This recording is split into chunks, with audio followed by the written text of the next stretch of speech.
Hello, my name's Clare Brower. And my name is James Patrick Nelson. And we'll be reading Laura and Jim from the Glass Menagerie.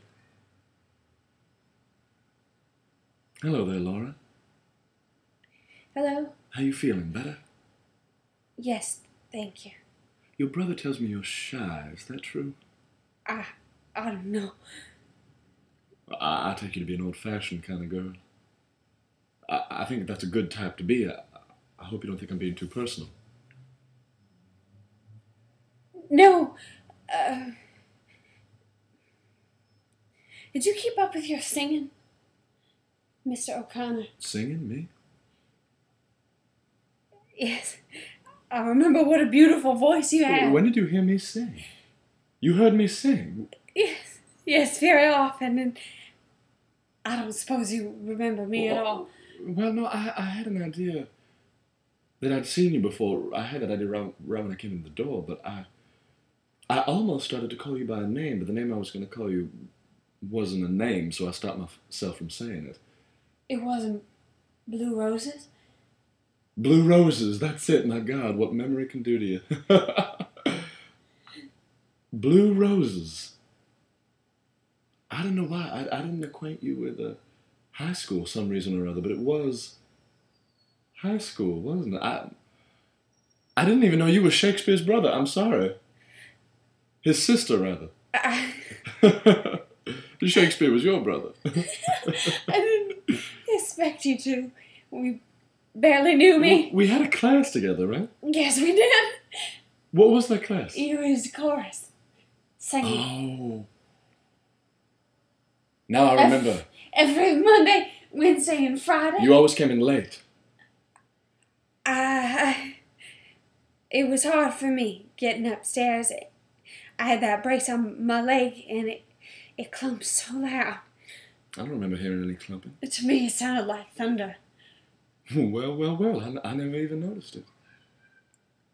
And everybody was seated before I came in, and I had to walk in front of all those people, and my seat was in the back row, and I had to go clumping all the way up the aisle with everybody watching. You shouldn't have made yourself feel self-conscious. I know.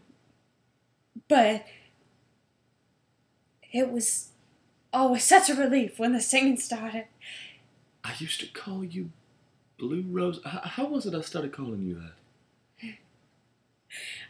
I was out of school for a while with Blue Roses, and when I come back, you asked me what the matter was, and I said Blue Roses, but you thought that I said Blue Roses, and well, you always called me that after. I hope you didn't mind. No. I liked it. You see, I wasn't acquainted with many people. Well, people aren't so dreadful once you get to know them. And you have to remember, everybody has problems, not just you. Me, for instance, I hoped when I was in high school that I would be farther along now, 6 years later, than I am, but to be discouraged and disappointed are not the same thing. I'm disappointed, but I'm not discouraged. So you finished high school? I didn't go back. You dropped out? I got back grades on my final examinations. How is Emily Meisenbeck getting along? Oh, I never see her.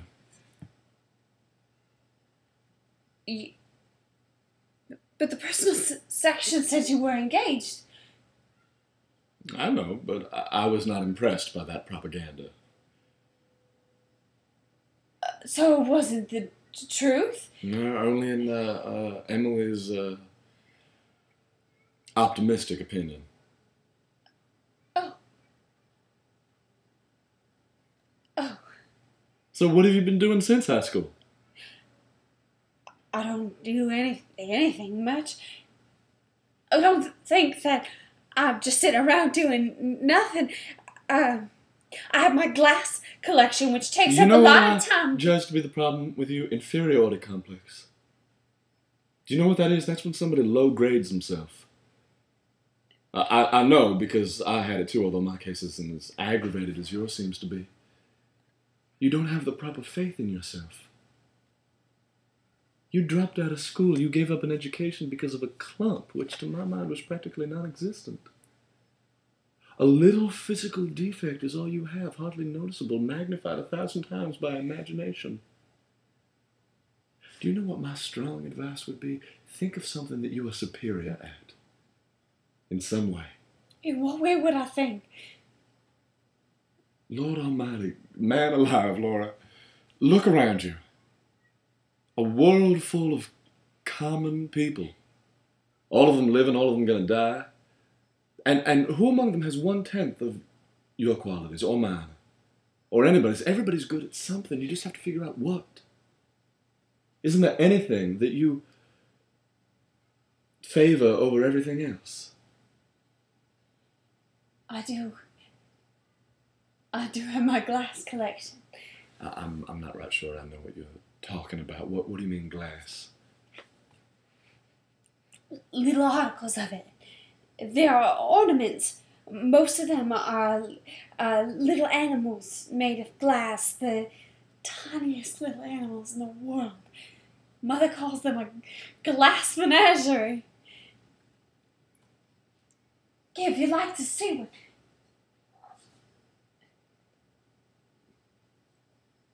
This is one of the oldest. He's nearly 13.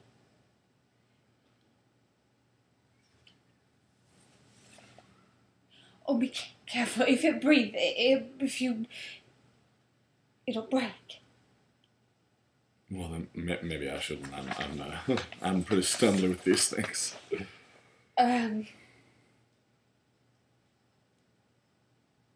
Go on. I trust you with it.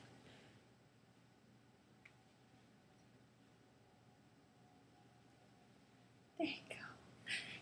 See? Now you hold him gently. Now hold him over the light. That's right. He loves the light. Look at the way the light shines through him. It sure does shine. I shouldn't be partial, but he's my favorite one. What is he supposed to be? A unicorn. But now he's just like all the other horses. It lost its horn, but it doesn't matter. Maybe it's a blessing in disguise. Glass breaks so easily. No matter how careful you are, the traffic jars the shelves and things fall off them.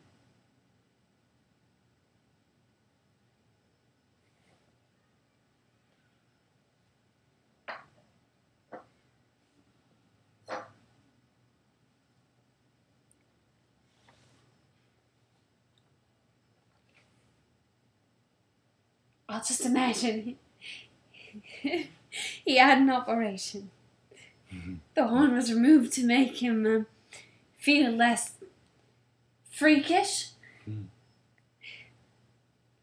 Now he'll feel more at home with all the other horses. The ones that don't have horns. That's very funny. I'm glad you have a sense of humor. You are very different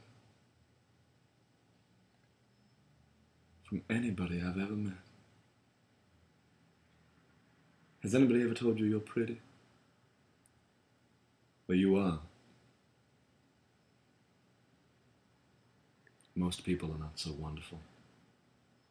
They are 100 times 1,000. You're 1 times 1. They walk all over the world. You just stay here. They're as common as weeds. You're, well, blue roses. Blue isn't right for roses. It's right for you. You're pretty. In what respects am I pretty? In every respect, your eyes, your hair, your hands are pretty. Somebody's got to come along to give you the confidence. Pride instead of being shy and blushing all the time.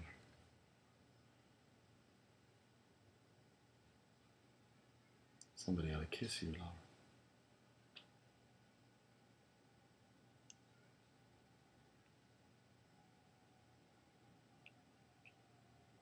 Oh, stumble, John. Oh, I shouldn't have done that.